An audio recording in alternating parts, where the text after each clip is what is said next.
oguze traps nozistoringamu then awo kyosubira nti eddagala ogenda kukozesa eddagala litono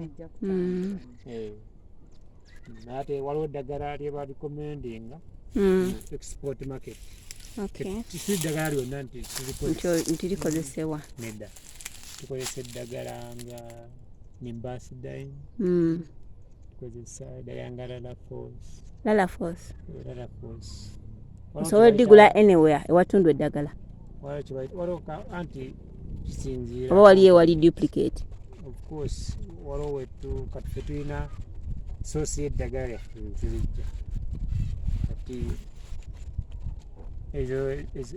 ezo gundi zembagambye ezo neya dodasire marketing kisinziira PHI yeddagala eryo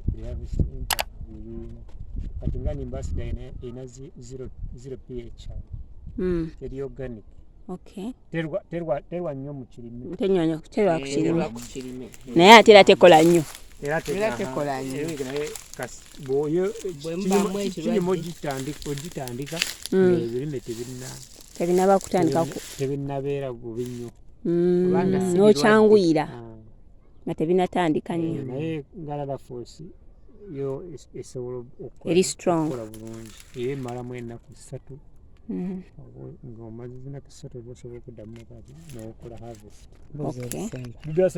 ya 7 days kati awo oba olina okulindamu ennaku 7 kubanga bino ebirime ebigenda ebweru babikebera ebituga mu laabu ne bakebera eddagala obungi bw'eddagala lyokozesezza bino ebirime birimu eddagala kati ensonga oba oli weringa okulima oba olina okukonsideringa ebintu ebyo n'eddagala lyetukozesa nalyo oba osobola okukola oba olina okumanya engeri gyerikozesebwamu n'ebbanga lyemala mu birime kati nga ziroketi zispaika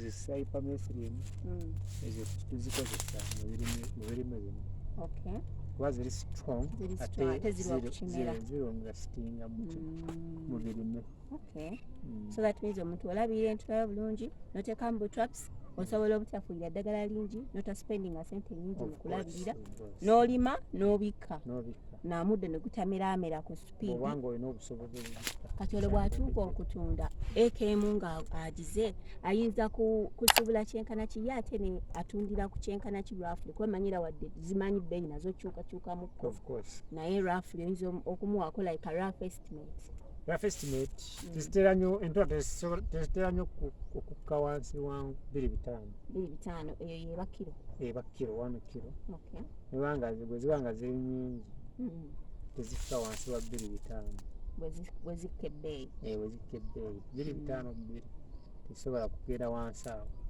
naye bweba nga ziri sente kati nga wano nga wetubadde mu dry season oba nga kati esaawa zino era still kati teziriyo kubanga bagasimba kati ziba zikyali mu kasente 14-15 kilo kati kitegeeza oli bw'alimanga eka nzo gijjamu nga kilomeka bw'atandika okungula eka omanyi first harvest teranya okubeera nga ntono n'omukulu kati ayinza okutandikira mu 1 eka ayinza okutandikira kilo nga 2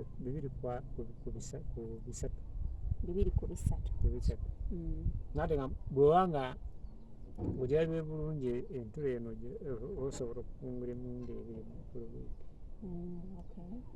wiiki ng'okungulamu emirundi 2 ne 1 eka ng'emaze okustabilizing tugeze olukungula olwokubiri oba olwokusatu oba osobola okukola kilo 7 ku 10 ng'ebaze bulungi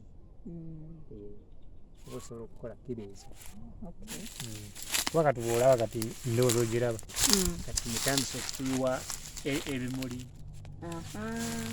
aliwo yambuuziza nti ensigo ekimerawo ekiti ensigo ziteekako ebibala byenkana ki roughly the total on average? Total fruits. You know, this is one plant or there are two? This is one plant. Kakemu wait one plant, you take a like how many fruits? Fruits, 50 fruits. 50 fruits. And making a kilo. 50. These are like 4 kilograms. 50 fruits? Wow. Oh. Sorry, 2 to 4. Kati wabeerayo time wetuuka omulimi n'agamba bannaye nga nnimye entula nnimye 1 acre eri ready to harvest but there is no market.